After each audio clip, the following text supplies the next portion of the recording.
पहले हमने रेखा के बारे में बहुत चर्चा कर चुके हैं। अब हम कोण के बारे में चर्चा करते हैं। जब भी दो रेखाओं के मध्य किसी बिंदु पर झुकाव या घुमाव रहता है उसे हम कोण कहते हैं। इस बिंदु के पास ये जो झुकाव है ये हमारा कोण है। इसे हम क्या कहते हैं? कोण। हम कोण को भी नामांकित करते हैं, जैसे ए बी सी, तो ये बन गया हमारा कोण ए बी सी।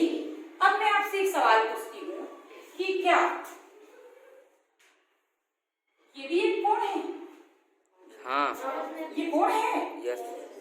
बिल्कुल नहीं। कोण कभी भी याद रखिएगा दो रेखा खंडों के बीच ही बनती है। मैं मानती हूँ ये हमारा वक्र रेखा है और ये हमारा सरल रेखा है, तो कोण हमेशा दो सरल रेखाओं के मध्य बनती है।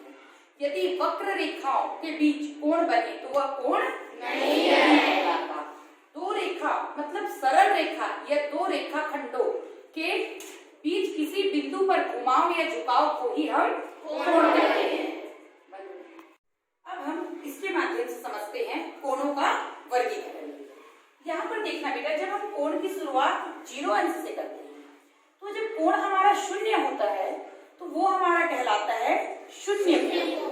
वो हमारा कहलाता है शून्य कोण।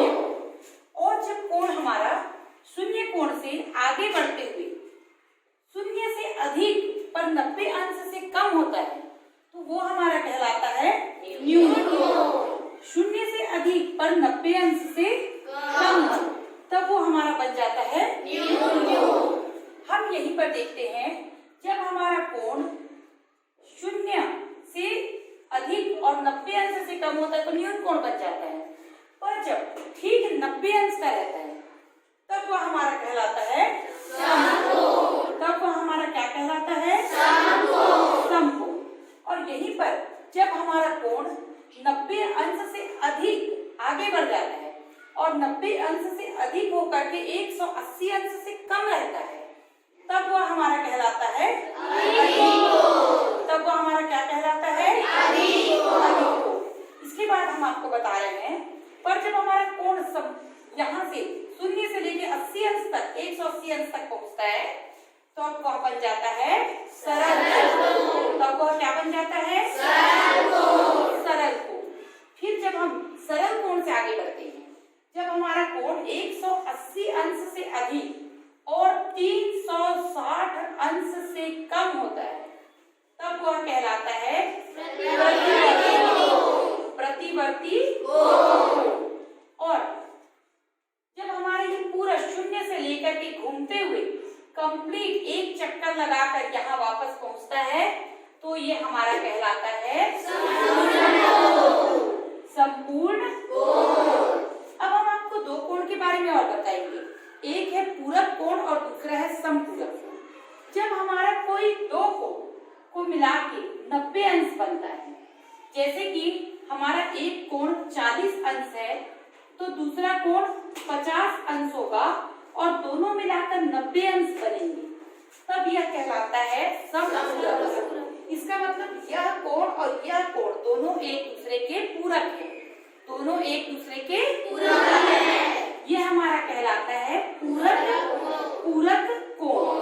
और यही जब हमारा कोण 90 अंश, जब हमारा कोण दो कोण मिलाकर जब 180 अंश का बनता है, दो कोण मिलाकर जब 180 अंश का बनता है, जैसे कि एक कोण हमारा 100 हो गया और दूसरा 80, दोनों मिलाकर 180 अंश बने, तब यह हमारा कहलाता है समपूरक कोण। तब यह हमारा कहलाता है समपूरक कोण। आइए बेटा, अब हम इन कोणों को विस्तार से चर्चा करते हैं। वह कोण जिसका माप 0 अंश हो, कितना अंश हो? 0 अंश। वह हमारा कहलाता है वह हमारा क्या कहलाता है? अब हम आगे बढ़ते हैं। न्यून कोण वह कोण है जिसका माप हमारा 0 अंश से अधिक पर 90 अंश से कम होता है, वह हमारा कहलाता है न्यून कोण। न्यून कोण हमारा कुछ इस तरह से बनता है, ये हमारा न्यून कोण। तो यह कोण हमारा कहलाता है न्यून कोण। इसी तरीके से जब हम किसी रेखा पर एक लंब रेखा डालते हैं तो उस लंब रेखा डालने से जो कोण हमारा बनता है वह हमारा ठीक 90 अंश का होता है और हम इसे समकोण कहते हैं। हम इसे समकोण कहते हैं। अब हम आगे बढ़ते हैं और देखते हैं अधिक कोण। जब हमारा कोण 90 अंश से ज्यादा और 180 अंश से कम होता है तो जब हमारा कोण बनता है वो हमारा अधिक होता है। देखो ये 90 अंश, यदि हम 90 अंश का चित्र बनाए तो यहाँ बनेगा, तो 90 से अधिक है पर 180 अंश से कम है, वह हमारा अधिक कोण कहलाता है।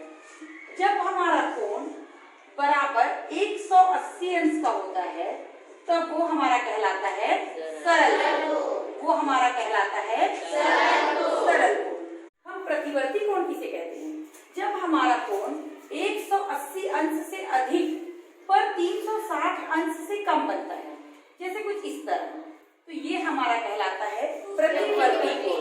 यहाँ पर ये जो कोण बन रहा है जो 180 अंश से तो अधिक है परंतु 360 अंश से कम है, 360 अंश से कम है, तो जो हमारा कोण बनता है वह कहलाता है प्रतिवर्ती कोण। अब हम यहाँ पर पहुंचते हैं संपूर्ण कोण। संपूर्ण कोण क्या है?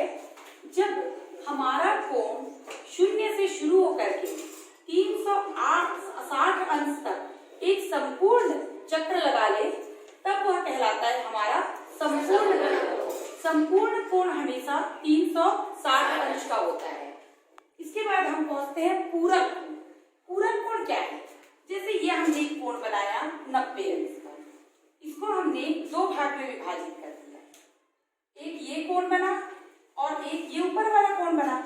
यदि ये हमारा 30 अंश का है तो ये कोण कितने अंश का होगा? 60 अंश का होगा। ये कोण हमारा 60 अंश का होगा।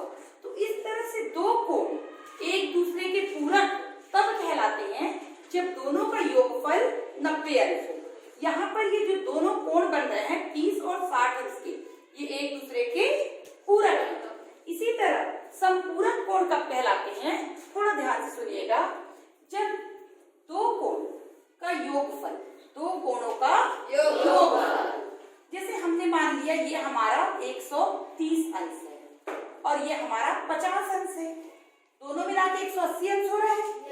तो जब दो कोणों का योगफल 180 अंश, कितना हो? 180 अंश, तब वह कोण एक दूसरे के संपूरक कोण होते हैं। जैसे आपसे कोई क्वेश्चन करता है कि कोई कोण 60 अंश का है तो आप इसका संपूरक कोण ज्ञात कीजिए, तो आप क्या करेंगे? 180 अंश से घटा देंगे तो आपका उत्तर कितना आएगा? 120 अंश। ठीक है, तो यहाँ पे 60 अंश और 120 अंश दोनों एक दूसरे के संपूरक कोण हैं। तो आज हमने विभिन्न प्रकार के कोणों के बारे में चर्चा की। क्या आपको ये सारे कोणों के बारे में समझ में आ गया? Okay, very good.